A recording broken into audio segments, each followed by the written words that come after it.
नमस्कार। स्वागत है आप सबका राजनीति के इस अखाड़े में। मेरा नाम है अजय सेतिया। मित्रों, आम आदमी पार्टी की आतिशबाजी धरी रह गई। रात भर पटाखों से दिल्ली की हवा खराब की गई। सुबह दिल्ली हाईकोर्ट ने केजरीवाल की जमानत पर रोक लगाकर झूठ के सत्यमेव जयते की हवा निकाल दी। आम आदमी पार्टी का हर नेता गुरुवार रात को सत्यमेव जयते का नारा लगाता घूम रहा था। आम आदमी पार्टी झूठ पर आधारित नैरेटिव गढ़ती रंगे हाथों पकड़ी गई। जमानत को ऐसे सेलिब्रेट किया गया जैसे अरविंद केजरीवाल बरी हो गए हों, और छोटी मोटी कोर्ट से नहीं, सुप्रीम कोर्ट से बरी हो गए हों। हुआ यह था कि गुरुवार रात 8 बजे राउस एवेन्यू कोर्ट के वेकेशन जज न्याय बिंदु ने अरविंद केजरीवाल को रेगुलर जमानत दे दी थी। जैसे ही जमानत की यह खबर आई तो भ्रष्टाचार के खिलाफ लड़ाई लड़ने वालों को बहुत बड़ा झटका लगा। और जब यह सुना कि जज ने अपने फैसले को हाईकोर्ट में चुनौती के लिए ईडी को 48 घंटे का समय देने से भी इनकार कर दिया तो अपना माथा तभी ठनका था। यह पूरी न्याय व्यवस्था पर सवाल है। लोअर कोर्ट को ऐसा कोई अधिकार नहीं है कि वह यह कह दे कि वह अगली अदालत में जाने के लिए समय नहीं देती।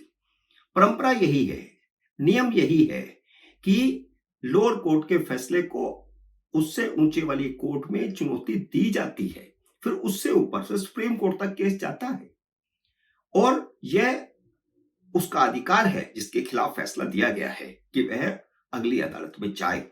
लेकिन लोअर कोर्ट उसे मना कर दे कि तुम अगली अदालत में जा ही नहीं सकते, तो वह अपने आप को सुप्रीम कोर्ट समझने की कोशिश है, जिसे कभी भी देश में स्वीकार नहीं किया जा सकता। जज की नीयत पर सवाल खड़ा होना स्वाभाविक है। पहली बात तो यह है कि सुनवाई दोपहर 1 बजे खत्म हो गई और आपने कहा कि आप रात को 8 बजे फैसला सुनाएंगे। 8 बजे फैसला सुना दिया आपने, उसके बाद आपने फैसला कोर्ट की वेबसाइट पर लोड नहीं किया, और रात 8 बजे नहीं बल्कि सुबह 10 बजे तक लोड नहीं किया ताकि ईडी हाई कोर्ट ना जा सके। और उससे भी ज्यादा चौंकाने वाली बात यह थी कि जज ने सुनवाई के दौरान ही संकेत देने शुरू कर दिए थे कि वह जमानत देने का मन बना चुके हैं, क्योंकि जज ने ईडी की दलीलें सुनने में भी कोई गंभीरता नहीं दिखाई थी।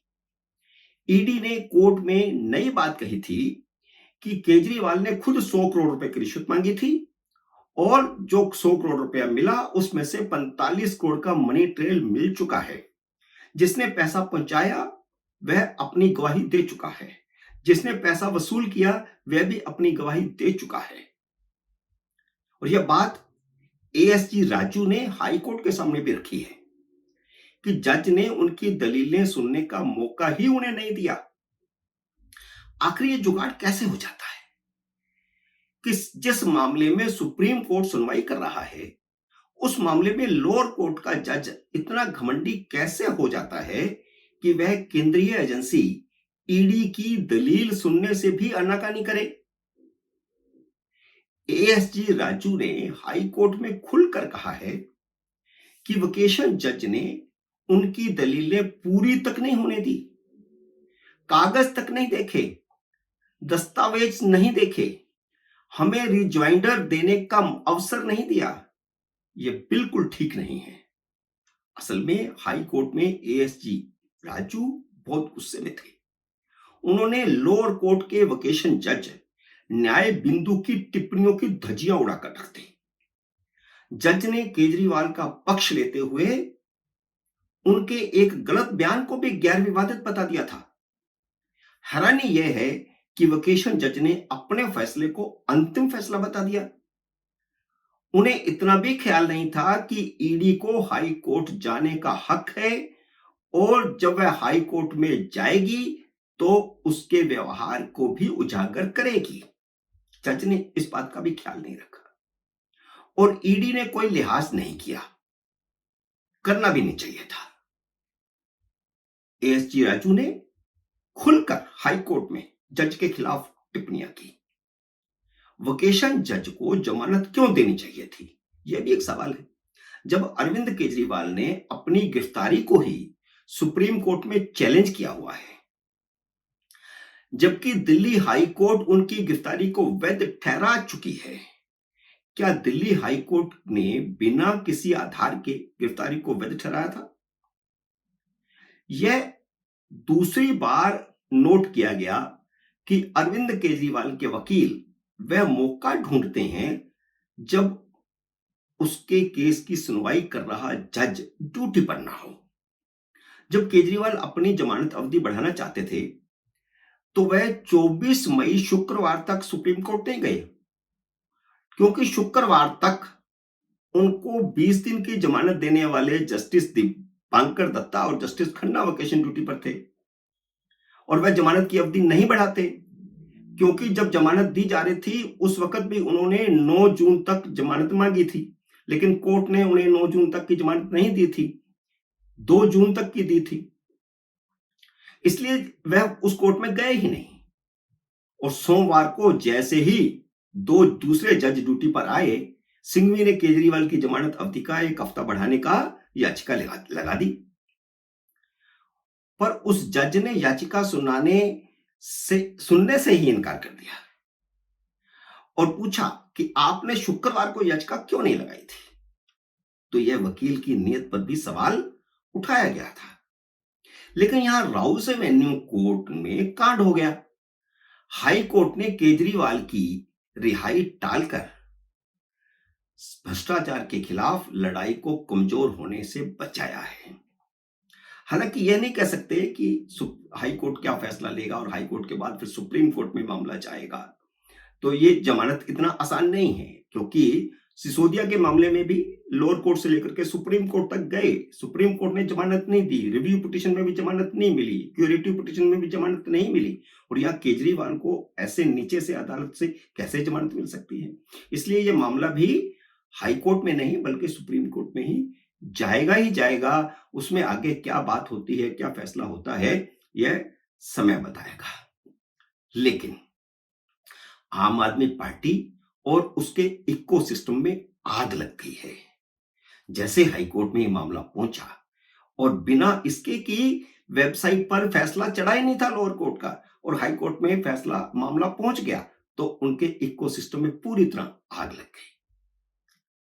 सारे विपक्षी दल और सारे यूट्यूबर जो आम आदमी पार्टी के खरीदे हुए हैं, उन्होंने एकदम शोर मचाना शुरू कर दिया। और सांसद संजय सिंह ने हाईकोर्ट के फैसले की निंदा करने में भी कोई शर्म महसूस नहीं की। हाईकोर्ट के फैसले का दोष प्रधानमंत्री नरेंद्र मोदी पर मढ़ने में भी कोई शर्म महसूस नहीं की। उन्होंने हाईकोर्ट के फैसले को मोदी की गुंडागर्दी तक कह दिया। वैसे हाईकोर्ट को इसका संज्ञान लेना चाहिए और संजय सिंह पर कंटेम्प्ट ऑफ कोर्ट का मुकदमा चलना चाहिए। कोई कोर्ट के फैसले को प्रधानमंत्री नरेंद्र मोदी का फैसला कैसे बता सकता है? क्या प्रधानमंत्री नरेंद्र मोदी ने उस जज से यह फैसला करवाया? क्या प्रधानमंत्री नरेंद्र मोदी ने फोन करवाया? क्या लॉ मिनिस्टर ने फोन किया जज को? या तो वे साबित करें, नहीं तो उन पर कंटेम्प्ट ऑफ कोर्ट चलना ही चाहिए। राजनेताओं की जुबान बहुत लंबी होती जा रही है, उनकी जुबान पर ताला लगाया जाना बहुत जरूरी है।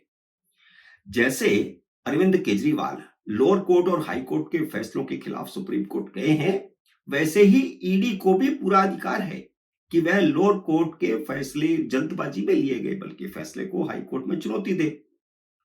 संजय सिंह का यह कहना कि लोअर कोर्ट का अभी लिखित आदेश भी नहीं आया था और हाई कोर्ट ने जमानत पर स्टे दे दिया, संजय सिंह का यह वाक्य गहरी साजिश को बेनकाब करता है कि जज ने रात 8 बजे जमानत दी, ईडी को हाई कोर्ट में चुनौती देने के लिए मांगे गए 48 घंटे नहीं दिए और अगले दिन सुबह 10 बजे तक लिखित ऑर्डर नहीं जारी किया।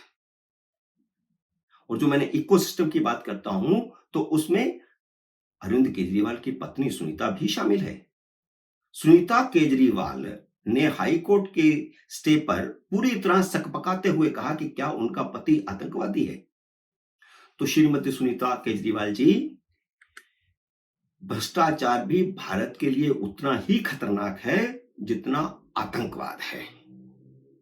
वे खुद ही बता दें कि जिस सरकारी आवास को तोड़वाकर उन्होंने महल बनवाया है और जिसके सामान की खरीदारी करने वह खुद मार्केट में गई थी, जिसका पैसा सरकार ने खर्च करना था, जिसके कमोड, पर्दे, फर्नीचर, पत्थर सब उन्होंने सिलेक्ट किए, उन्होंने किस अधिकार से यह किया था?